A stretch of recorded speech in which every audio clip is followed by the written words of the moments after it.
The alarm bells rang through every corridor of the Celestia Prime station.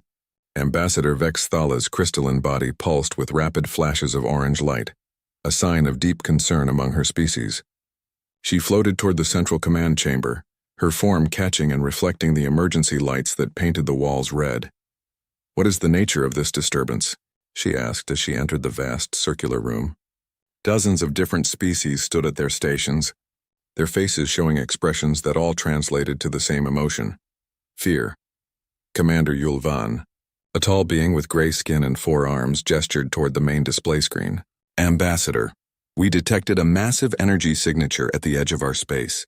Something just exited faster than light travel." Vexathala moved closer to the screen. The image showed a vessel, but not like any she had seen in her 300 years of service. It was enormous, roughly 2 kilometers long, with a design that seemed brutal and efficient. Sharp angles dominated its hull, and massive engine pods glowed with a blue-white energy that made her sensors strain. "Identify the vessel," she commanded. Yulvan's 4 hands moved across his console rapidly. "That is the problem, Ambassador. The ship's design does not match any known civilization in our database.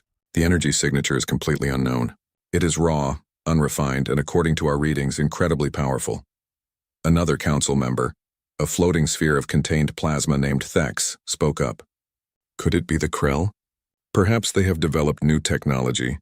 "Negative," Yulvan replied. "The Krell favor organic technology. This vessel uses fusion reactors and antimatter containment. The design philosophy is entirely different from anything we have encountered." Vexathala felt a chill run through her crystalline structure. In the known galaxy, every species followed certain patterns of technological development. They all discovered the same basic principles of faster-than-light travel. They all eventually joined the Galactic Council and shared knowledge. But this ship suggested something else entirely. Someone had reached the stars without following the normal path. "Deploy our defensive fleet," she ordered. "Maintain a safe distance, but be prepared for anything. Open a communication channel." The fleet of 30 Council warships moved into position, forming a defensive wall between the unknown vessel and the station. On the main screen, the strange ship continued its approach. Not slowing down, not deviating from its course. Then, the communication channel crackled to life. "This is Captain Sarah Chen of the Earth vessel Indomitable, representing the United Nations of Earth. We come in peace and request permission to dock for diplomatic discussions." The command center fell silent. Every being present knew the name Earth. It was in their databases as a small blue planet in a distant spiral arm of the galaxy. The species there, humans, were classified as primitive. They had barely developed nuclear technology the last time a survey probe passed through their system. That was only 80 years ago. "This is impossible," Thex said, his plasma core flickering rapidly. "The humans should not have faster-than-light travel for at least another 1,000 years if they survive that long." Vexthala studied the ship on the screen. The database was clear. 80 years ago, humans were fighting wars among themselves using chemical rockets and primitive aircraft. Now they had built this monster of a ship and crossed dozens of light years to reach Council space. "Open a response channel," she said quietly. "Channel open, Ambassador. Captain Chen, this is Ambassador Vexthala of the Galactic Council. Your presence here is unexpected. Our records indicate your species should not possess faster-than-light capability. Please explain how you achieved this technology." There was a pause. Then the human's voice returned, carrying a tone that Vexthala's translators interpreted as pride mixed with weariness. 53 years ago, a mining expedition on Mars discovered ruins. Ancient ruins left by a civilization we never knew existed. Within those ruins, we found data cores containing mathematical formulas and energy theories that changed everything we knew about physics. It took us 50 years of research, testing, and yes, some failures that cost lives. But we learned. We adapted. We built the Indomitable to carry our message to the stars. Humanity is ready to join the galactic community. Vexthala's light pulsed rapidly. Mars ruins. There were no records of any civilization in that system. Either the humans were lying, or something had been missed in the surveys. But looking at that massive ship, she doubted they were lying. "Captain Chen, your request for docking is granted. However, understand that your vessel will be surrounded by our defensive fleet at all times. Any aggressive action will be met with immediate response." "Understood, Ambassador." We expected nothing less. Indomitable is beginning docking procedures now. As the human ship moved closer, every sensor on the station tracked it. Scientists scrambled to analyze every piece of data they could gather. General Crathmore, the Council's chief military advisor, arrived in the command center with his security detail. "What are we dealing with?" he asked, his scaled face showing concern. Yulvan brought up a new display. "General, I ran combat simulations based on the ship's observed capabilities. The results are disturbing.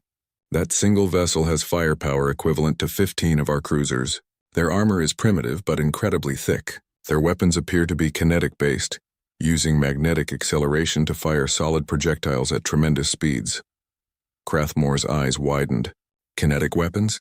No one has used such primitive technology in warfare for thousands of years. Particle beams and plasma weapons are far more efficient." "That may be true, General," Yulvan said, "but efficient and effective are not always the same thing. A solid projectile moving at a significant fraction of light speed carries enormous destructive potential. And according to these readings, they carry nuclear weapons as well." "Nuclear weapons," Crathmore repeated, his voice hollow. "They brought nuclear weapons to a diplomatic meeting." Vexthala watched the Indomitable slide into the docking bay. The ship dwarfed everything around it. Its hull bore scars and marks that suggested it had seen action, though against what she could not guess. "They are young," she said softly. "Young, dangerous, and now they are here. Whatever happens next, the galaxy has changed forever." The docking bay doors opened with a hiss of equalizing pressure. Ambassador Marcus Webb stepped through first, his polished diplomatic uniform a sharp contrast to the battle-worn hull of the Indomitable behind him. He was flanked by 6 human Marines in powered armor, their helmets reflecting the strange alien architecture around them. Vexthala waited in the center of the reception hall, surrounded by representatives from 24 different species. The humans walked forward with confident strides, their eyes taking in everything with an alertness that reminded her of predators. "Ambassador Vexthala," Webb said, extending his hand in the human gesture of greeting. "It is an honor to finally meet the Galactic Council. On behalf of Earth and all humanity, I thank you for receiving us." Vexthala extended one of her crystalline appendages to touch his hand briefly. The human skin was warm, much warmer than most species she knew. "Ambassador Webb, your arrival has raised many questions. Please follow me to the council chambers where we can discuss your petition for recognition." As they walked through the station's corridors, Webb noticed the stares from passing aliens. Some looked curious, others fearful, and a few showed open hostility. His Marines maintained their formation, their weapons lowered but ready. The council chambers were massive, a circular room with seating arranged in tiers that rose toward a domed ceiling, displaying a holographic star map. Representatives from the major council races sat in their designated areas, their attention focused entirely on the human delegation. Webb took his position at the central podium. Behind him, a holographic display activated, showing images of Earth, its moon, and the red planet Mars. "Honored members of the Galactic Council," Webb began, his voice carried by the translation systems to every being present. "Humanity comes before you not as conquerors or supplicants, but as neighbors seeking to establish peaceful relations. We know we are young compared to your ancient civilizations. We know our methods may seem crude or aggressive, but we have learned much in our short time and we have much to offer." Thex, the plasma being, interrupted. "You claim to have discovered ruins on Mars. Yet our surveys of your system showed no evidence of any previous civilization. How do you explain this?" Webb nodded to his aide, who activated another hologram. It showed a massive underground complex on Mars, buried beneath kilometers of rock and ice. The ruins were deep, deeper than any standard survey would penetrate. We found them by accident during a mining operation. Inside, we discovered technology that opened our eyes to the true nature of the universe. And how long did it take your species to develop faster-than-light capability after this discovery?" asked a reptilian council member named Sithrak. 50 years, Webb replied simply. The chamber erupted in shocked murmurs. Vexthala raised an appendage for silence. 50 years? That is impossible. Most species require at least 500 years to fully understand the principles of FTL travel. Webb's expression hardened slightly. "Ambassador, humanity has faced extinction multiple times in our history. Ice ages, plagues, wars that killed millions. We learned to adapt quickly or die. When we found that ancient technology, we did not just study it. We threw everything we had at understanding it. Scientists worked themselves to exhaustion. Experimental ships were lost with all hands. We paid for our knowledge in blood and sacrifice, but we succeeded. He activated another hologram, this one showing a timeline of human history. Images flashed past. Ancient civilizations rising and falling. World wars, nuclear weapons, space stations, and finally the construction of the Indomitable. General Crathmore leaned forward in his seat. Your vessel, the Indomitable. It is not a warship, is it? No, General, Webb confirmed. It is a colony ship. We built it to carry 10,000 people and supplies to establish humanity's first settlement beyond our solar system. We converted it for diplomatic purposes when we detected Council transmissions and realized we were not alone. A colony ship with the firepower of 15 cruisers, Crathmore said flatly. Why would you arm a colony vessel so heavily? Webb met the general's gaze directly. Because space is dangerous, General. We did not know what we would encounter out here. Pirates, hostile aliens, rogue asteroids, spatial anomalies. We built the Indomitable to protect the precious cargo of human lives it carried. Every weapon, every armor plate, every defensive system exists for one purpose: survival. Vexathala studied the human ambassador carefully. His words rang with sincerity, but they also revealed something troubling. Humans expected danger. They prepared for conflict as a matter of course. This was not the mindset of a peaceful species. Ambassador Webb, she said carefully, your species has existed for approximately 200,000 years. The youngest member of the Galactic Council has existed for over 2 million years. We have learned through long experience that aggressive tendencies must be controlled, that warfare must be limited and regulated. Your history shows constant conflict. How can we trust that humanity will not bring this violence into Council space? Webb was silent for a moment. When he spoke, his voice was quieter but no less firm. Ambassador, I will not lie to you. Humanity has fought many wars. We have killed each other over land, resources, beliefs, and sometimes for no good reason at all. But we have also learned. Each war taught us the cost of conflict. Each peace treaty taught us the value of cooperation. We came to the stars not to escape our violent nature, but because we chose to rise above it. He gestured to the holographic Earth rotating slowly above them. That planet has 7 billion people living on it right now. Different cultures, different beliefs, different languages. For the first time in our history, we are united. Not because we are perfect, but because we looked up at the stars and realized we are all part of something bigger. We are not asking you to trust us blindly. We are asking for a chance to prove ourselves. The council members discussed among themselves in dozens of different languages. Finally, Vexathala spoke again. Ambassador Webb, the council appreciates your honesty. However, we must deny your petition for membership at this time. Your species is too young, too unstable. We require a period of observation, perhaps several hundred years, before we can consider formal recognition. Webb's jaw tightened. Several hundred years? Ambassador, with respect, humanity will not wait that long. We are already building more ships. We have identified 3 potential colony worlds within our reach, with or without council approval. We will expand into the galaxy. We would prefer to do so as partners with the council, but we will not be held back by bureaucracy. The chamber fell silent at the implied threat. Crathmore's hand moved to his sidearm before he caught himself. Webb continued, his voice calm but unyielding.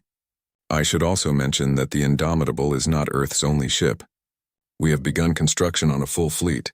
Within 5 years, we will have 50 vessels operational. Within 20 years, 200. We are not asking for permission to exist, Ambassador. We are informing you that we are here, and we will make our place among the stars. Vexathala felt her crystalline structure grow cold. The humans had revealed their true nature. They were not petitioners. They were a declaration. A storm that had arrived at the council's doorstep, and one way or another everything was about to change. Captain Sarah Chen stood on the bridge of the Indomitable, watching the diplomatic proceedings through a live feed. The talks had been ongoing for 3 days and tensions were rising. She could see it in Ambassador Webb's posture, hear it in the careful way the council representatives chose their words. Captain, Lieutenant Commander Rodriguez called from the communications station. We are receiving an emergency broadcast on all frequencies. It is from a council mining colony designated as Outpost Meridian. Put it through. The main view screen flickered, showing a terrified alien face. The being was blue-skinned with large eyes that darted around frantically. "This is Outpost Meridian. We are under attack. 3 Krell battlecruisers have entered orbit and are bombarding the surface. We have civilian populations here. Please, someone help us." The transmission cut to static, then to images of destruction. Buildings collapsing under energy weapon fire. People running through smoke-filled streets. Children crying. Chen felt her blood run cold. Communications. Contact the Galactic Council immediately. Request permission to render assistance. "Captain," her first officer, Commander Park, said quietly. "The council chambers are in recess. It will take time to reconvene them and debate a response." "Time those people do not have," Chen replied, her voice hard. She pulled up the tactical display. Outpost Meridian was 6 hours away at maximum FTL speed. The Krell battlecruisers were already there. The communication system chimed. Ambassador Webb's face appeared on a secondary screen. "Captain, I know what you are thinking. The Council has denied our request to intervene. They say it is not our concern, that we are not members and have no authority in Council space. People are dying, Ambassador. I know, but if we act without permission, we could destroy any chance of future diplomatic relations." Chen stared at the images still playing on the main screen. Smoke rising from ruined buildings. Bodies in the streets. She had seen scenes like this before in human history. She had sworn when she joined the service that she would never stand by and watch such things happen again. "Ambassador," she said slowly, "with all due respect, we did not travel 40 light years to watch people die while committees debate. I am taking the Indomitable to Outpost Meridian. Captain, that is a direct violation of Council protocols. Then let them put me on trial after I save those civilians." "Chen out." She closed the channel before Webb could respond and turned to her crew. "All hands to battle stations. Engineering, I need everything you can give me from the FTL drives. Weapons, prepare all railguns and missile tubes. Marines, prep for possible boarding action. We are going to war." The bridge erupted into controlled chaos as officers rushed to their stations. Alarms blared throughout the ship. In the habitation sections, civilians who had volunteered for the diplomatic mission were secured in emergency shelters deep within the vessel's armored core. "FTL drive charging," the navigator reported. "Course laid in for Outpost Meridian. Take us in," Chen ordered. Reality twisted around the Indomitable as it jumped to faster than light speed. Behind them on Celestia Prime Station, Ambassador Vexathala received the news with a mixture of shock and admiration.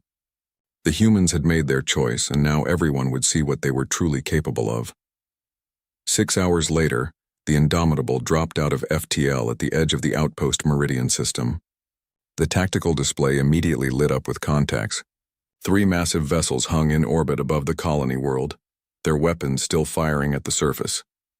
"Captain," Rodriguez said, "I am reading Krell battle cruisers, destroyer class. Each one is 2.5 kilometers long. They outmass us 3 to 1. Their weapons?" Chen asked calmly. "Plasma cannons and particle beams. Standard Krell loadout. They also have launch bays for fighter craft." Chen studied the tactical display. 3 enemy ships against 1. In any conventional engagement, the Indomitable would be hopelessly outmatched. But humanity had never been conventional. "Helm, take us in at full burn. Weapons, target the lead battlecruiser. Load railguns with tungsten penetrators. Prepare nuclear-tipped missiles for launch on my command." Park moved closer to her command chair. "Captain, are you sure about the nuclear option? The Council banned atomic weapons in space combat over 1,000 years ago." "The Council denied us membership," Chen replied, "which means we are not bound by their rules. And right now, those weapons are the most effective tools we have. Target their engines and reactor sections. I want precision strikes, not wide-area devastation." The Indomitable accelerated toward the Krell vessels like a bullet.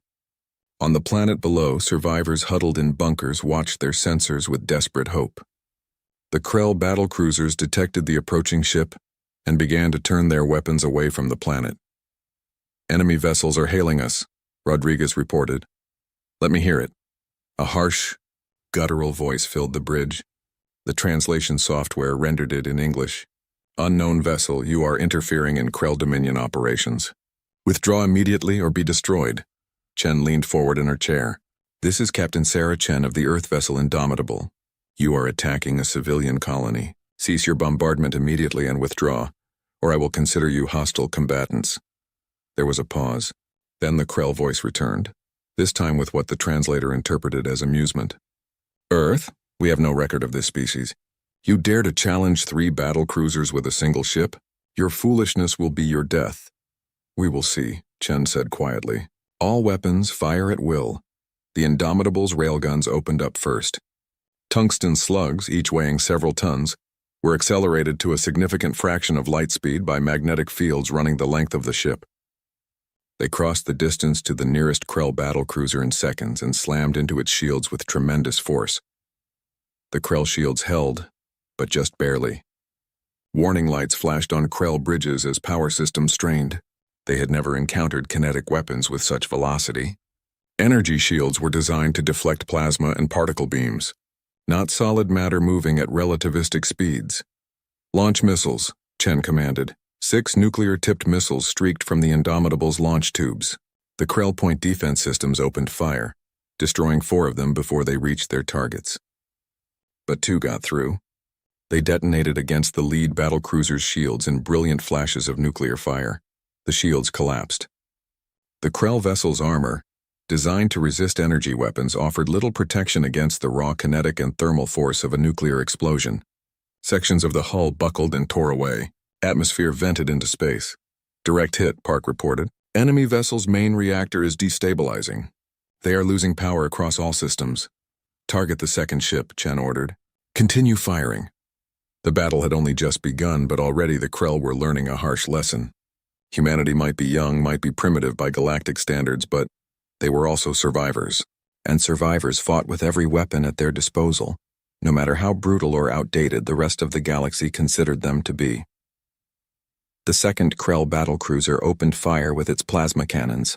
Superheated matter streaked across space toward the Indomitable.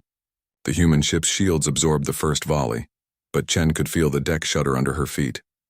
Shields at 70%, Park reported. Evasive maneuvers. Keep us moving. Target their weapons arrays with the railguns. The Indomitable twisted and turned, its powerful engines pushing it through space in patterns no Krell commander had ever seen before. Human pilots trained in atmospheric combat where every movement mattered brought that same aggressive maneuvering to space warfare. More tungsten slugs hammered into the second battlecruiser. One railgun shot penetrated the weakened shields and punched clean through the ship's hull, entering through the bow and exiting near the stern. The battlecruiser shuddered and began to list as its maneuvering systems failed. Marines, Chen called over the intercom. Prepare for boarding action. We are going to take that ship. The dropships launched from the Indomitable's hangar bays like angry hornets leaving a nest. Each carried 20 Marines in full combat armor, weapons locked and loaded, faces set with grim determination. Sergeant Major Kate Morrison led the first squad, her helmet display showing the layout of the Krell battlecruiser they were about to board.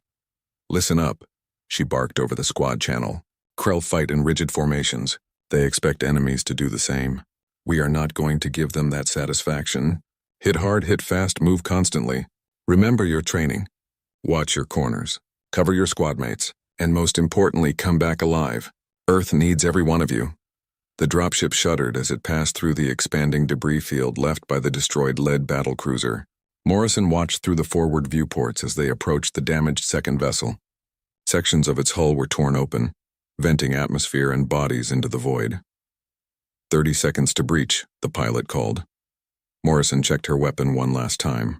Standard assault rifle modified for space combat, with explosive rounds designed to work in zero atmosphere. On her hip, a combat knife forged from titanium. Old-fashioned, perhaps, but she trusted steel more than fancy energy weapons. The dropship slammed into the Krell hull, its magnetic clamps locking on with a solid clang. Cutting torches activated, burning through the alien metal in seconds. Then the breach was open and Morrison was through, her squad following behind her. They emerged into a corridor filled with smoke and emergency lighting. Krell warriors were already rushing toward them, tall reptilian beings in dark armor carrying plasma rifles. Morrison's squad opened fire without hesitation. The sound of gunfire echoed through the ship as human and Krell weapons exchanged fire. The Krell fought bravely, but they had never faced an enemy like humanity before. Marines moved in pairs, covering each other, using the environment for protection. They threw grenades around corners, flanked enemy positions, and showed no mercy to those who threatened them. Morrison's squad pushed deeper into the ship, fighting through compartment after compartment. They found crew members trying to repair critical systems and neutralized them. They destroyed weapons arrays from the inside. They were a virus infecting the Krell vessel, and they were winning. Back on the Indomitable's bridge, Captain Chen watched the tactical display as her Marines spread through the enemy ship. The third Krell battlecruiser had pulled back, clearly uncertain how to deal with this new threat. "Captain," Rodriguez called out, "the third battlecruiser is charging weapons. I think they are going to try to destroy their own damaged ship to kill our Marines." Chen's eyes narrowed. "Not on my watch. Target their weapons arrays. Everything we have, fire." The Indomitable unleashed a devastating barrage. Railguns, missiles, and point defense lasers all focused on the third battlecruiser. The Krell ship's shields flared and collapsed under the concentrated fire. Explosions rippled across its hull as weapon systems were destroyed one by one. "Ceasefire," Chen ordered as the last weapon array went dark. "Helm, bring us alongside. Rodriguez, hail them." The Krell commander's face appeared on screen, his reptilian features twisted with rage and something that might have been fear. "You fight without honor. Using nuclear weapons, boarding our ships like pirates. You are barbarians." Chen leaned forward. "Commander, you attacked a civilian colony. You killed innocent people. Where is the honor in that? Your ship is crippled. Your fleet is broken. Surrender now and I will allow you to leave with your life. The Krell Dominion does not surrender to primitives." "Then you will die a fool," Chen replied coldly. She cut the transmission and turned to her weapons officer. "Target their bridge, one shot. Make it count." A single tungsten slug streaked across the void and punched through the Krell battlecruiser's armored bridge section.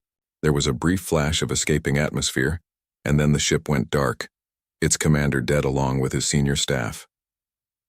On the damaged second battlecruiser, Morrison's squad reached the engine room. They placed demolition charges on the reactor containment systems and began their withdrawal. "All squads, this is Morrison. Charges are set. Fall back to extraction points. We have 3 minutes." The Marines fought their way back through the ship, now facing disorganized resistance from shocked and demoralized Krell warriors. They reached their dropships and launched just as the charges detonated. The battlecruiser's reactor went critical, tearing the vessel apart from the inside. As the dropships returned to the Indomitable, the third Krell battlecruiser activated its FTL drive and fled the system. The battle was over. Humanity had won. On the surface of Outpost Meridian, colonists emerged from their shelters to see the wreckage of the Krell fleet floating in orbit. They had been saved, but they had no idea who their saviors were. Chen activated the communication system. "Outpost Meridian, this is Captain Sarah Chen of the Earth vessel Indomitable. Medical teams are standing by to provide assistance. We will remain in orbit until Council reinforcements arrive." The response came quickly, a mix of gratitude and confusion. "Captain Chen, we do not know your species, but you have saved thousands of lives today. How can we ever repay you?" "No payment necessary," Chen replied. "We did what anyone should do when innocent people are in danger. We helped." News of the battle spread across the galactic network at the speed of light. On Celestia Prime, the Council convened an emergency session. Representatives argued and debated, some calling for humanity's immediate expulsion from Council space, others demanding they be welcomed as heroes. Ambassador Vexathala watched the recordings of the battle with something approaching awe. The humans had fought 3 battlecruisers and won. They had used tactics the galaxy had not seen in millennia. They had saved a colony the Council's own forces could not have reached in time. Ambassador Webb stood before the Council, his expression carefully neutral. "Honorable members, Captain Chen acted on her own authority to save innocent lives. The Galactic Council may not recognize Earth as a member, but we will not stand idle while people suffer and die. We came to the stars to be part of something greater. If that means fighting to protect the innocent, then so be it." General Crathmore stepped forward. "Ambassador Webb, your Captain Chen violated numerous Council regulations. She used banned weapons, engaged in unauthorized military action, and destroyed 2 Krell battlecruisers. The Dominion will consider this an act of war." "Let them," Webb replied firmly. "Earth did not start this fight, but we will finish it if we must." In a private chamber away from the main Council floor, Vexthala met with a small group of younger races. species who had grown frustrated with the Council's slow, bureaucratic nature. A cat-like being named Threk spoke first. The humans did in hours what would have taken us weeks of committee meetings and diplomatic exchanges. While we debated, they acted. While we worried about protocols, they saved lives. They are dangerous, another representative said. Unpredictable, perhaps, Vexthala agreed. But they are also effective. And right now, effectiveness is what we need. The Krell have been pushing against our borders for 500 years. Every year they grow bolder. Every year we lose more colonies because our response time is too slow, too hindered by regulations and old agreements. She looked at the others in the room. I propose we approach the humans privately, not as official council representatives, but as individuals seeking assistance. The council as a whole may not be ready to accept them, but some of us see the value they bring. Threx nodded slowly. You are suggesting an alliance outside official channels. I am suggesting we give humanity a chance to prove they are more than just warriors. We show them we need them, and in return they help us break the stalemate with the Krell. The group exchanged glances. Finally, one by one, they nodded in agreement. The decision was made. Humanity would have its allies, even if those allies had to work in secret. Above Outpost Meridian, Captain Chen watched the last of the medical shuttles return to her ship. The colony was secure. The wounded were being treated. And somewhere out in the darkness of space, the Krell were learning that humanity was not to be trifled with. She thought about Earth, 40 light-years away. About the billions of people there who were counting on her to make first contact successful. She had just started an interstellar incident that could lead to war. But she had also saved thousands of lives. Given the choice again, she would make the same decision every single time. 3 weeks after the Battle of Outpost Meridian, Earth's communication networks exploded with activity. Every news channel broadcast the same images. The Indomitables' combat footage, interviews with saved colonists, and analysis from military experts who could barely believe what they were seeing. Humanity had fought its first battle against alien forces and won decisively. In the United Nations headquarters in Geneva, Secretary General Elena Vasquez addressed an emergency session of the General Assembly. The Galactic Council has responded to our victory with silence. Some council members praise Captain Chen's actions. Others demand we withdraw from their space immediately. But one thing has become clear. We cannot rely on the Council for protection or recognition. We must be prepared to stand on our own. The Assembly voted unanimously to accelerate the fleet construction initiative. Shipyards in Earth orbit on the Moon and in the asteroid belt went into overdrive. Resources were allocated. Personnel were trained. Humanity was building an armada. Admiral James Kutcher, a veteran of Earth's last major conflict, was placed in command of the First Fleet. He stood in the bridge simulator, running battle scenarios against theoretical Krell formations. When the orders came through, the Krell Dominion had issued a formal declaration. Humanity was to be considered an enemy of the state, and any human vessels found in Krell territory would be destroyed on sight. Kutcher read the message twice, then called his staff officers together. The Krell have made their intentions clear. We are at war, whether we wanted it or not. How soon can the fleet be ready for deployment? 6 weeks, sir, his chief of staff replied. We will have 42 vessels operational by then, mostly frigates and destroyers with the dreadnought Defiance as our flagship. Then we have 6 weeks to train for the fight of our lives, Kutcher said. Get me the best combat pilots, the most experienced Marines, and every tactical genius we can find. When we launch, I want Earth's First Fleet to be the most dangerous fighting force the galaxy has ever seen. On Celestia Prime, Ambassador Vexthala received a secret message from her Krell intelligence contacts. The Dominion was mobilizing. Not just a few battlecruisers this time, but a full invasion fleet. 200 warships commanded by Supreme Admiral Krekthar himself. Their target, the Celestial Gate, the strategic choke point that protected the heart of Council space. If the gate fell, dozens of core worlds would be exposed. The Council would be forced to surrender or face extinction. And based on current defense projections, the Council fleet did not have the strength to hold. Vexthala made a decision that would have gotten her expelled from the Council if discovered. She contacted Ambassador Webb through private channels. They met in a neutral location, a small trading post far from prying eyes. Ambassador Webb, Vexthala said without preamble, the Krell are coming. In 8 weeks they will attack the Celestial Gate with overwhelming force. The Council's defensive fleet will not be enough to stop them. Webb's expression remained calm, but she could see the calculations running behind his eyes. What do you need from us? Your fleet. Your tactics. Your willingness to fight. The younger Council races have formed an unofficial coalition. We want to invite humanity to join us not as servants or mercenaries but as equals. Help us stop the Krell, and we will push for your formal recognition in the Council. And if the Council refuses to recognize us even after we save them, Vexithala's crystalline body pulsed with a color Webb's translator interpreted as determination. Then we will form our own council, one that values action over endless debate, one that welcomes those who stand up for the innocent, regardless of their age or origin.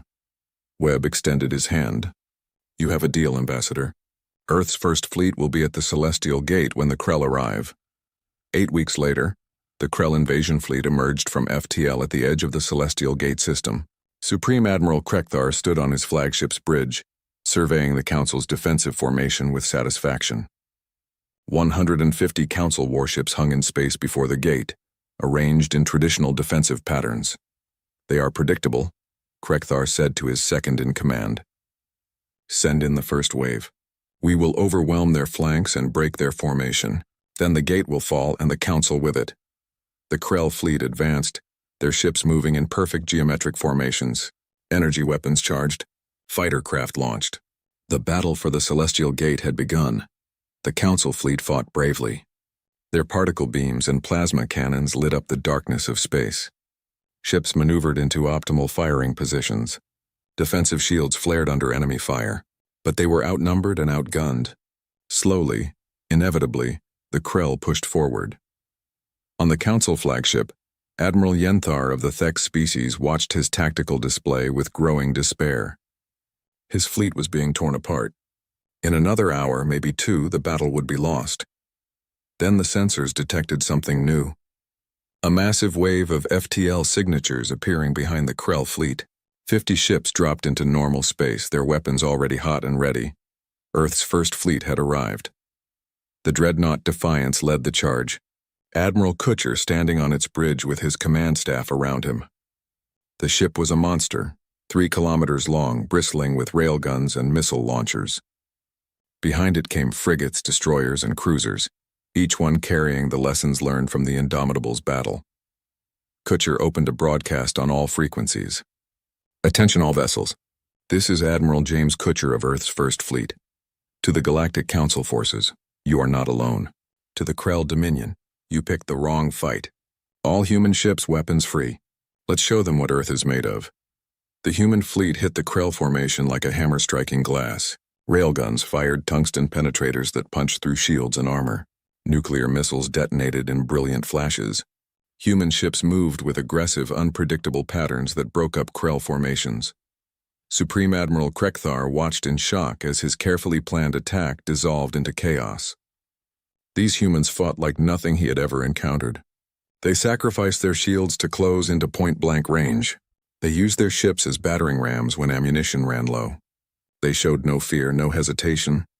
All ships, he commanded, target the human flagship. Concentrate all fire on the dreadnought.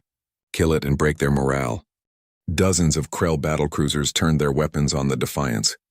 The dreadnought's shields blazed under the concentrated assault, flickering and failing, but Kutcher did not order a retreat. Instead, he pushed forward, diving straight into the heart of the Krell formation. Target their command ship, he ordered calmly. Load the main railgun with our last tungsten penetrator. Let's make this shot count. The Defiance's primary weapon, a railgun that ran nearly the entire length of the ship, charged to maximum power. The single tungsten slug it held weighed 10 tons and would be accelerated to nearly 20% the speed of light. When it fired, the recoil would likely damage the Defiance's own structure. Fire, Kutcher commanded. The slug left the railgun with a flash of electromagnetic discharge. It crossed the distance to Krekthar's flagship in less than a second. The Krell Admiral had time for one brief moment of understanding before the penetrator struck his ship's bridge section and passed completely through the vessel, exiting out the stern. The Krell command ship exploded in a cascade of secondary detonations. Krekthar and his entire command staff died instantly. The Krell fleet, suddenly leaderless and facing an enemy that should have been broken but instead kept fighting, lost its cohesion.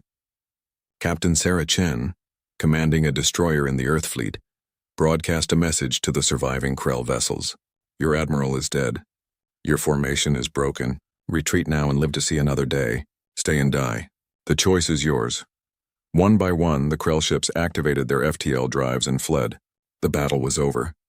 The Celestial Gate had been saved. As the combined Council and human fleet regrouped, assessing damage and losses, Ambassador Vex Thala stood before the full Galactic Council in an emergency session. The recording of the battle played on screens throughout the chamber. "Honored members," she said, her voice carrying to every representative, "we have witnessed something remarkable. Humanity, a species we dismissed as too young and too dangerous, has saved us. They asked for nothing in return. They simply stood with us when we needed them most. The question before us now is simple. Do we continue to deny them recognition, or do we admit that we need them as much as they need us?" The vote was not unanimous. Some council members still feared humanity's aggressive nature, but the majority voted in favor. Humanity was granted full membership in the Galactic Council, with all rights and responsibilities that entailed. On Earth, celebrations erupted in every city.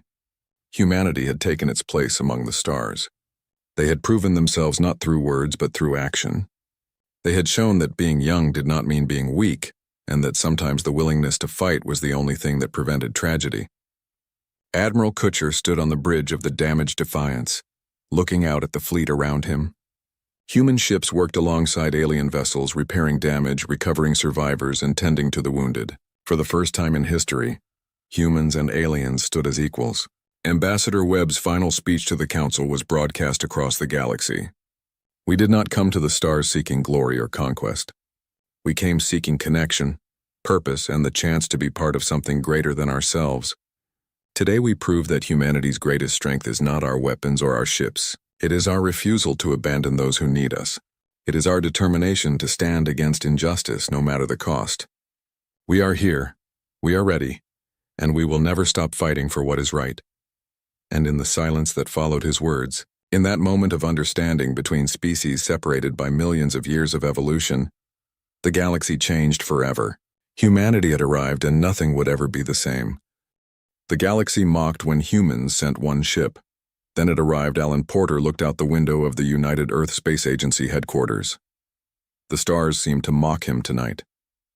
Somewhere up there, 17 alien species traveled between those stars, trading, fighting, and building an empire that spanned half the galaxy. And they all agreed on one thing: humans were not worth talking to. "Director, they're ready for you," said his assistant from the doorway. Alan nodded and straightened his jacket. The most important meeting in human history was about to begin, and almost nobody on Earth knew about it. The conference room fell silent as Alan entered. Around the table sat the 12 people who might save humanity: scientists, military leaders, and government officials who had been sworn to secrecy. "The resource projections are worse than we thought," Alan began. He touched a button, and a hologram appeared above the table. Earth glowed blue, then slowly turned brown and gray as the simulation ran forward in time. "At current rates, we have 30 years before global crop failures, maybe 40 before the wars over water begin." Samantha Wright, the chief engineer, leaned forward. "And the council races won't help us?" "They don't even answer our messages," Alan said. "We've been sending signals for 50 years. They've been ignoring us for 50 years. General Williams frowned. "They fly their ships past our solar system like we don't exist, sometimes close enough that our telescopes can see them. Because to them, we're animals in a zoo," said Samantha. "Interesting to look at, but not worth talking to." Alan tapped another button. The hologram changed to show a sleek ship design. "This is why I called you here. Project Defiance." The room grew even quieter. "One ship?" asked General Williams. "We're going to save Earth with one ship?" "One ship is all we can build," Alan said. "We've been secretly collecting alien transmissions for decades. Their signals bounce all over the galaxy. They don't encrypt most of them because they think no primitive species could understand their technology." Samantha stood up and walked to the hologram. "But we did understand. We've learned enough to build this. Not as good as their ships, but good enough to reach the council. And then what? Asked a senator.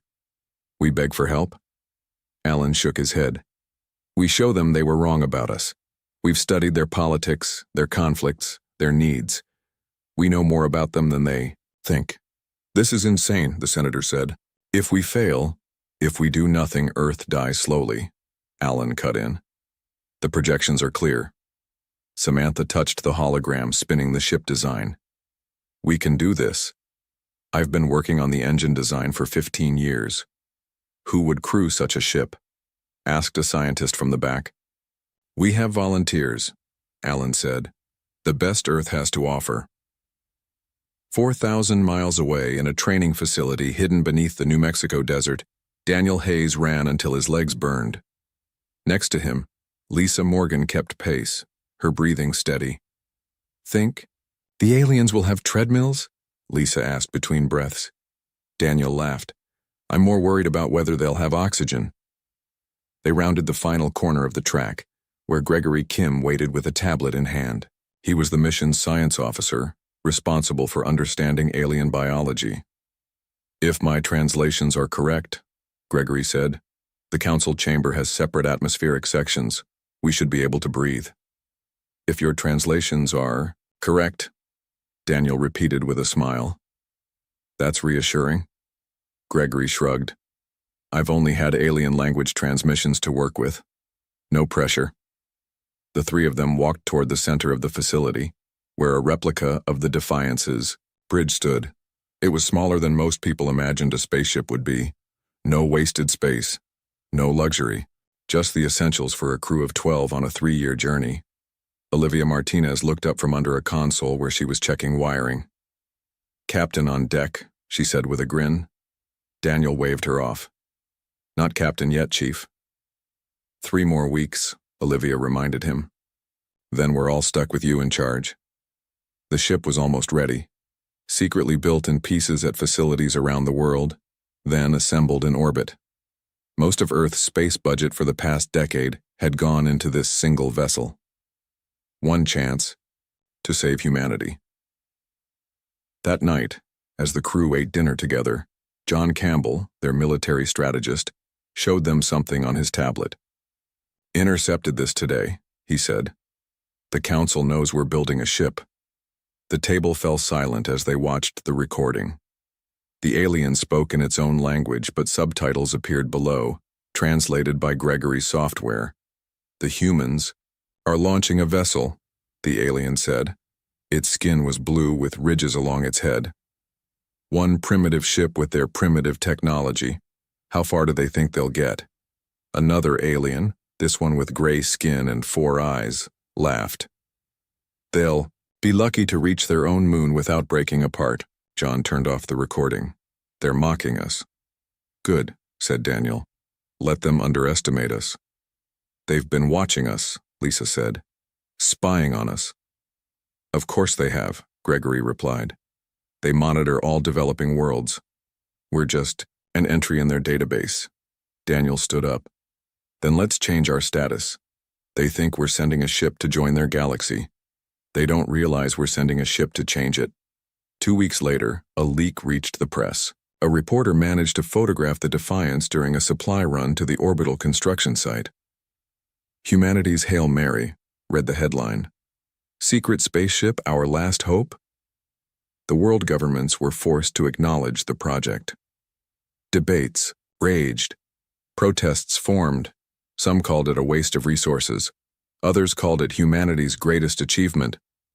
Through it all, the crew continued training. And in orbit, the ship was completed. On launch day, millions watched the live broadcast as the crew boarded the Defiance. The ship wasn't beautiful by Earth standards. Its hull was a patchwork of materials, its shape odd and asymmetrical. But every strange angle, every unusual feature had a purpose, designed from stolen alien knowledge. What if they're right? Laura Peterson, the communications officer, asked quietly as they prepared for launch. What if we are just primitives playing with technology we don't understand? Kevin Roberts, security officer, checked his harness. Then we die with dignity. Better than waiting for Earth to slowly starve. Daniel took his captain's chair and looked at his crew. Any regrets? 12 faces looked back at him. Determined. Afraid. Hopeful. Not a one, Captain, said Olivia. Let's go introduce ourselves to the galaxy. The Defiance lifted off, leaving Earth behind. As they passed the moon, they intercepted another alien transmission. The humans have actually launched their ship, a voice said. How amusing. I give it 1 Earth month before it fails. Daniel smiled. Send a message back to Earth, he told Laura. Tell them we're on our way. The stars stretched before them, no longer mocking, but inviting. The journey had begun. The galaxy mocked, when humans sent 1 ship. Then it arrived. 6 months into their journey, the Defiance drifted in the empty space between stars. Inside, the crew had settled into their routines. The initial excitement had faded into the daily reality of life aboard a ship barely large enough for 12 people.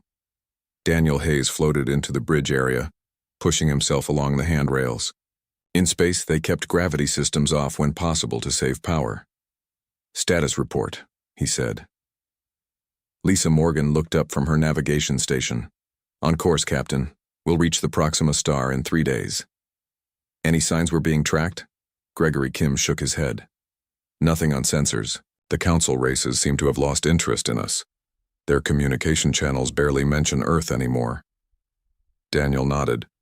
This was according to plan. The council thought the human ship would fail quickly.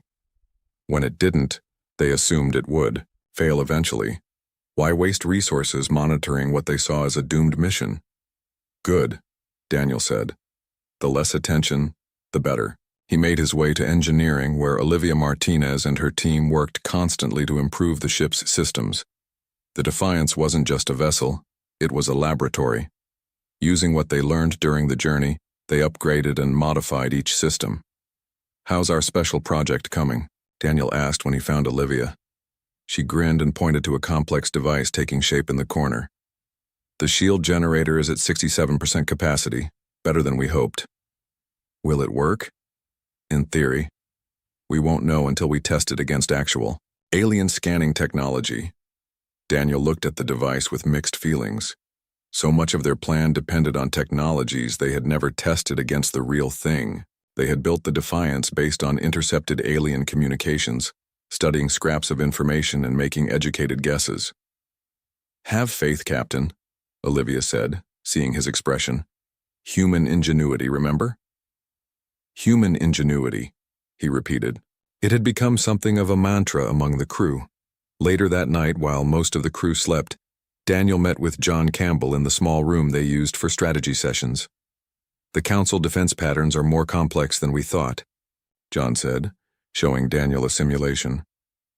Based on their recent military exercises near the Arcturus system, they've upgraded their patrol ships. Can we still get through? John ran a hand through his hair. Yes, but we'll need to be perfect, no mistakes. We've got 2.5 years to practice, Daniel said. Their conversation was interrupted by an alarm. Red lights flashed throughout. The ship as Daniel rushed to the bridge. What is it? He demanded. Laura Peterson, who was on night watch, pointed to the sensor display. Unknown object, closing fast from behind us. Alien ship? No. She shook her head. Too small. Possibly. A drone or a missile. Daniel hit the shipwide comm. Battle stations. Within minutes, the entire crew was awake and at their posts. Kevin Roberts, the security officer, was already running defense scenarios. Whatever it is, it's locked onto our engine signature, Kevin said. And it's fast. Options? Daniel asked. We can't outrun it, Lisa said from navigation. Not without going to full power, which would light us up like a beacon for any council ships in the sector. Olivia spoke up from engineering. We could modify our engine signature, make it think we're something else. How long? 30 minutes, maybe less. The object will reach us in 22 minutes, Kevin warned. Daniel made his decision. Everyone into suits. Prepare for possible hull breach. As the crew put on their spacesuits, Olivia and her team worked frantically to change the engines, Output pattern. The object continued to close the distance. 17 minutes to impact, Kevin updated. Daniel moved to the weapons station. The Defiance had limited defensive capabilities, another compromise they had made to save space and power. Ready countermeasures, he ordered. 15 minutes. Olivia's voice came over the comm. We need more time. Daniel looked at the approaching object on the screen. It was too small to be a ship, but too large to be a standard missile. A hunter-seeker probe, perhaps? Something set to find and identify unknown vessels? Lisa, can we use the asteroid field ahead to screen us? Lisa studied her charts. Possibly. It would be risky. Riskier than getting hit by that thing? She plotted a new course. Heading into the field now, the Defiance changed direction, aiming for a dense cluster of space rocks. It was dangerous, but it might give them the cover they needed. Object is adjusting course to match, Kevin reported. Definitely tracking us. Daniel watched as the distance closed. Olivia, status? Almost there. The engine modifications are at 80%. 9 minutes to impact. The first asteroids loomed ahead of them. Lisa guided the ship with precise movements, slipping between the floating rocks. Object is still following. 7 minutes. Olivia's voice came through again. We're ready. Switching. Engine signature now. The ship's vibration changed subtly as the engines shifted to a new pattern. For several tense seconds, nothing happened. Then Kevin let out a breath. Object is slowing down. It's changing course. They watched as the pursuing object veered away, no longer interested in the Defiance. Whatever it was hunting, the ship no longer matched its target profile. It worked, Daniel said. Hours later, when the danger had passed and the crew had removed their spacesuits, they gathered in the small dining area. What was that thing? Laura asked. Most likely an automated patrol drone, Gregory said. The Council uses them to track unregistered ships. We weren't in their database, so it flagged us as suspicious. So they do care about us, Lisa said. They care about unknown ships in their territory, John corrected. They still don't take us seriously. If they did, they would have sent a real patrol. Daniel raised his water cup. To our first test, we passed? Barely, Kevin said. That's how we'll win, Daniel replied, one barely at a time. As the journey continued, the Defiance faced more challenges. A solar flare damaged their communications array. A micrometeoroid punctured one of the water tanks. The oxygen recyclers failed twice. Each time, the crew adapted. They repaired. They improvised. They survived. And each time they survived, the Council races who occasionally detected their continuing progress grew more puzzled. How was this primitive human ship still functioning? It became a minor curiosity in their communications, a betting pool on when the humans would finally give up and turn back. What they didn't know, what they couldn't know, was that the Defiance wasn't just surviving. It was evolving. With each challenge, the crew improved their ship, preparing for the moment they would arrive at the heart of the Galactic Council, the moment when the galaxy would stop mocking. The galaxy mocked when humans sent one ship. Then it arrived, 2 years and 8 months into their journey. The Defiance entered the outer reaches of the Arcturus system. The home of the Galactic Council was finally within reach. The crew gathered on the bridge, looking at the display showing their destination. There it is, Daniel said quietly. Arcturus Prime, the center of galactic power. The planet glowed blue and green on the screen, surrounded by a web of stations, ships, and defense platforms. It looked like a jewel wrapped in a metal net. Pretty, Lisa said from her seat at navigation, and heavily guarded. According to the transmissions we've intercepted, there are 19 major defense stations and at least 30 patrol ships, Kevin reported. Plus whatever they don't talk about openly. Gregory adjusted the sensors. I'm detecting signals from at least 7 different species. This truly is the heart of their civilization. Daniel turned to Laura. Are you picking up any communications? About us? She listened through her headset. Yes, they've noticed our approach. They seem confused. They didn't expect us to make it this far. Perfect, Daniel said with a smile. Let's continue as planned. Standard approach vector. No evasive maneuvers. We want to look confident, but not threatening. As the Defiance moved deeper into the system, the crew prepared for first contact. They had trained for this moment for years, but now that it was actually happening, tension filled the ship. Olivia checked the special modifications they had made to the ship's systems. The shield is ready, Captain. Once activated, their scanners won't be able to see inside the ship. Engine signature masking is online, added her assistant. They'll detect us, but they won't get accurate readings on our capabilities. John Campbell reviewed the defensive systems one last time.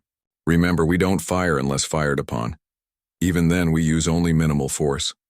Daniel nodded. This isn't a military mission. We're here to talk. And if they don't want to talk, Kevin asked. Then we show them why they should, Daniel replied. Light flashed on Laura's console. Incoming transmission. They're hailing us. Daniel took a deep breath. Put it on screen. The main display changed to show an alien face. It had blue-gray skin, large eyes, and no visible nose. When it spoke, its mouth moved in an unsettling way. Unidentified vessel, the alien said in its own language. You have entered restricted space. Identify yourself and state your purpose. Laura had prepared for this. She activated the translation system Gregory had built using intercepted communications. This is Captain Daniel Hayes of the Earthship Defiance, she replied in the alien's language. We request permission to approach Arcturus Prime and present ourselves to the Galactic Council.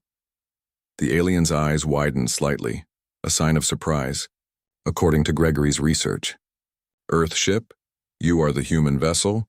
You were not expected to arrive. And yet here we are, Daniel said, letting Laura translate. We come in peace and wish to address the council. The alien turned away, speaking to someone off-screen. When it returned, its manner had changed. Remain in your current position. A patrol ship will escort you to a designated docking area. The screen went dark. They're sending a patrol to capture us, Kevin said. Just as we predicted. Daniel nodded. Everyone to your stations. Olivia, activate the shield but keep it at minimum power. We don't want to reveal everything at once. 20 minutes later, a large council ship approached. It was sleek and predatory, gleaming with technology far more advanced than anything publicly known on Earth.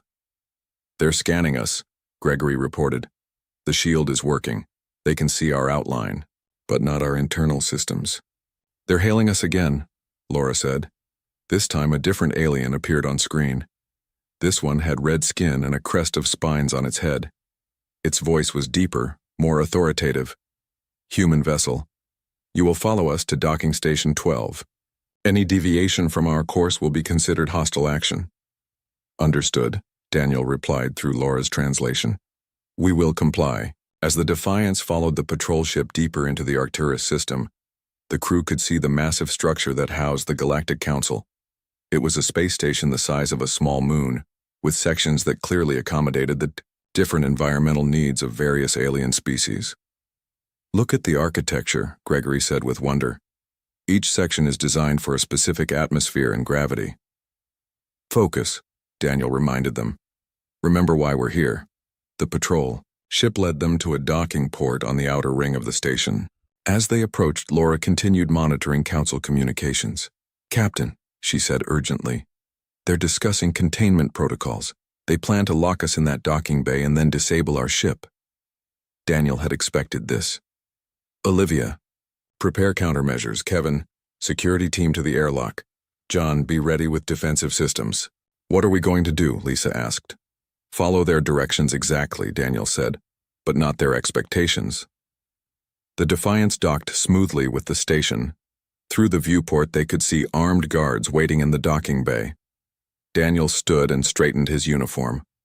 Gregory, Olivia, Laura, you're with me. The rest of you maintain positions.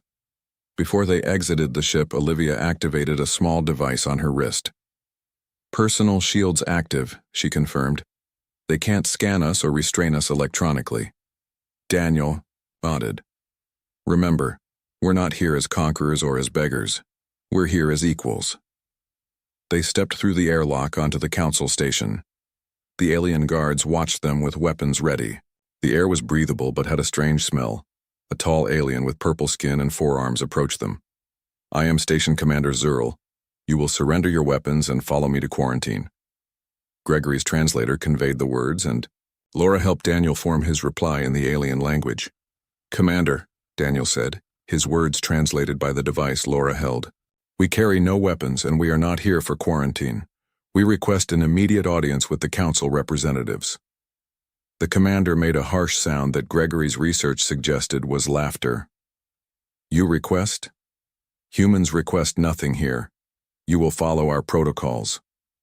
Daniel smiled. Actually, Commander, we've already followed your protocols perfectly. We've studied them for decades, including the section that guarantees any new species the right to petition the council directly. The commander's posture changed. The guards looked at each other in confusion. That information is not public, Zurl said. For us it is, Daniel replied. We've been listening to your transmissions for 50 years. We know more about the council than you think. To prove his point, Daniel began reciting the formal greeting used in council ceremonies, a complex series of phrases that acknowledged each member species according to their status.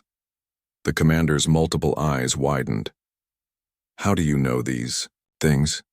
The same way we built a ship capable of reaching you, Daniel said. By paying attention. Now will you honor your own laws?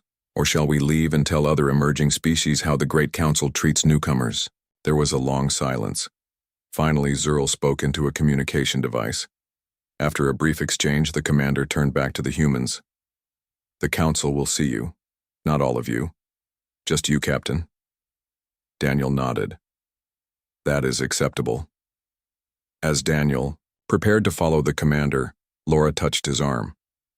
Good luck, she said. Luck has nothing to do with it, Daniel replied. This is what we planned for. The moment of truth had arrived. Humanity's representative was about to face the Galactic Council. The galaxy mocked. When humans sent one ship. Then it arrived. Commander Zurl led Daniel through the massive council station. They walked down long hallways filled with aliens of many different species. Some looked almost human. Others were so strange that Daniel struggled not to stare. They are all watching you, Zurl said. Most have never seen a human before. And what do they think? Daniel asked.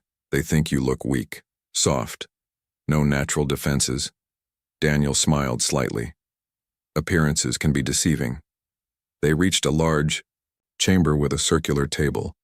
Around it sat representatives from 17 different species. Each sat in a section designed for their specific needs. Some breathed different air. Some needed higher or lower gravity. Some needed special lighting. Zurl pointed to a small platform near the entrance. Stand there. Speak only when addressed by the high speaker. Daniel took his position and waited. The alien studied him with varying expressions: curiosity, disdain, surprise. Finally, one stood. It had golden skin that seemed to glow from within, and eyes like black pools. I am High Speaker Vorn of the Galactic Council, it said, its voice translated through a device in the center of the room. You are the human captain? I am Captain Daniel Hayes of Earth, Daniel answered clearly. Thank you for this audience. How did your primitive vessel reach our system? The High Speaker asked directly. Daniel had prepared for this question. The same way humans do anything, High Speaker, with determination and ingenuity. A red-skinned alien with spikes along its arms made a harsh barking sound. Primitive creatures always believe their accomplishments are significant. Daniel recognized the species from intercepted communications. The Zordaxian ambassador seems skeptical. Perhaps he has forgotten that his own ancestors were once considered primitive by the founding council races. The chamber went silent. The Zordaxian's spikes raised in what Gregory had told Daniel was a sign of anger or surprise. How do you know of council history? The High Speaker asked. As I told Commander Zurl, We have been studying your transmissions. For decades, Daniel explained. You broadcast quite openly across the galaxy. Your languages, your technologies, your politics, all there for anyone patient enough to listen and learn. Another alien, this one with blue scales and webbed hands, leaned forward. If what you say is true, then your arrival here is more significant than we realized. Daniel nodded respectfully to the blue alien. The Arcturian ambassador is correct. Our ship is not just a vessel, it is a message. And what message is that? Asked the High Speaker. That humanity is ready to join galactic society, Daniel said. Not as servants or as children, but as equals. Laughter rippled around the table. The Zordaxian ambassador's barking laugh was loudest. Equals, he said? You have one ship, one primitive ship that barely reached our system. We each have thousands. What makes you think you could be our equals? Daniel had waited for this opening. May I approach the center table? The High Speaker considered, then nodded. You may. Daniel walked to the center of the chamber where a holographic projector stood.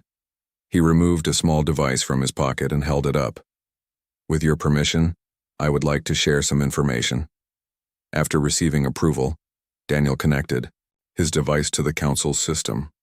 Immediately, a hologram appeared above the table. It showed detailed schematics of the Defiance, but not as the Council had seen it. The hologram revealed systems and technologies hidden beneath the ship's ordinary exterior. Our ship appears primitive because we designed it that way, Daniel explained. What you're seeing now is what your scanners couldn't detect. The Council members leaned forward, studying the hologram with increasing interest. This propulsion system, said the Arcturian. It combines elements of our designs with something else. Human innovation, Daniel said. We studied your engines, yes, but we improved them. Impossible, said the Zordaxian. Daniel touched his device again. The hologram changed to show a comparison between standard Council defense systems and those aboard the Defiance. Your ships specialize, Daniel continued. The Arcturians excel at propulsion, the Zordaxians at weapons, the Proxima at communications, but each race keeps to its specialty, rarely combining technologies in new ways. He highlighted several sections of the Defiance's systems. Humans take different approaches. We combine, we adapt. We see connections where others see only separation. The High Speaker studied the hologram carefully. These designs are unusual. But a single ship with interesting technology does not make your species our equal. No, Daniel agreed. But it does make us worth talking to. He changed the hologram again. This time it showed resource surveys of systems near Earth. Systems the Council had never explored. Earth may be resource-poor compared to your worlds, which is why we needed to reach you. But the systems near us contain materials valuable to Council races. Materials we can help you access. The Council members exchanged glances. Daniel could see the calculation in their eyes. Perhaps these humans could be useful after all. The Zordaxian ambassador was not convinced. Pretty pictures prove nothing. Your ship is in our dock. We can examine it ourselves. Daniel smiled. You're welcome to try. But I should warn you, the moment you attempt to force your way onto our vessel, certain systems will activate. Nothing. Dangerous, I assure you. But you won't learn our secrets that way. Is that a threat? The Zordaxian demanded. It's a fact, Daniel replied calmly. Just as it's a fact that we came here to talk, not to fight. We could have approached your system in secret. Instead, we came openly. The High Speaker raised a hand to quiet the growing murmurs. What exactly does Earth want from the Council? Recognition, Daniel said simply. Trade agreements, cultural exchange, and eventually membership. Membership. The Zordaxians' spikes raised again. Impossible, they are barely space-capable. The High Speaker looked thoughtful. The human shows unusual knowledge of our protocols and systems. Their ship reached our system despite our predictions. Perhaps we should consider... An alarm suddenly cut through the chamber.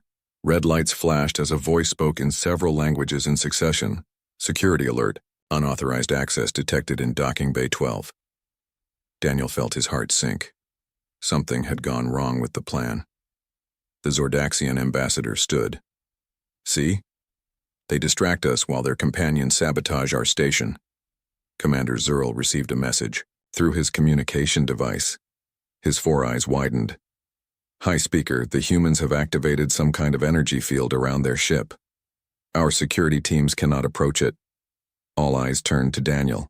It seems, said the high speaker, that you have more explaining to do, Captain Hayes. Daniel knew this was a critical moment. Everything depended on what was happening back at the ship. I believe, he said carefully, there has been a misunderstanding. May I contact my crew? The high speaker nodded slowly. You may. But be aware, Captain. Our patience has limits. Daniel activated his communication device, hoping Olivia and the others had a good explanation for whatever was happening. The fate of Earth might depend on it. The galaxy mocked when humans sent one ship, then it arrived. Daniel activated his communication device as the council members watched him with suspicion. Olivia, what's happening? He asked. Olivia's voice came through clearly. Captain, they tried to force their way onto the ship. A team of security officers with scanning equipment. We activated the shield as planned. Daniel looked at Commander Zerl. You ordered your people to board our ship while I was meeting with the council? The Zordaxian ambassador cut in before Zerl could respond. Of course. Did you think we would simply take your word about your technology? We needed to see it for ourselves. Daniel turned back to the council table. High Speaker, we came here in peace. We announced our presence and followed your protocols. Yet while you invited me to speak, others attempted to invade our ship. Is this how the council treats potential allies? The High Speaker looked at Commander Zerl. Was this ordered? Zerl's four eyes blinked rapidly. Standard security procedure for unknown vessels, High Speaker. We needed to assess any potential threats. By violating our ship without permission? Daniel asked. That doesn't sound like standard procedure. That sounds like the Zordaxian approach to diplomacy. The Zordaxian ambassador's spikes fully extended, in anger.